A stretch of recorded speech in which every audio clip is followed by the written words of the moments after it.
no ma ütleks kõigepealt alguseks, et Queen on see üks nendest kõige suurematest.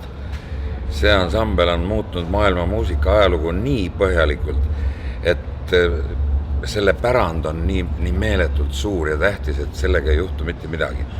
See kestab üle meid ja üle kõikide aegade. Aga ma mäletan, kui ma sain kuulata siis kaugel ajal esimest korda Queeni plaati Night at the Opera. Ma ei tea, mitu tuhat korda ma seda plaati kuulasin, sest see tundus nii võimatu, et sellisel ajal tehakse sellist muusikat. Ja see läks tõeliselt hinge. Ja ma arvan ka seda, et Freddie Mercury on olnud läbi popmuusika ajaloo võib-olla üks kõige suurematest tegijatest üldse. Sest no ta tõesti ei aegu.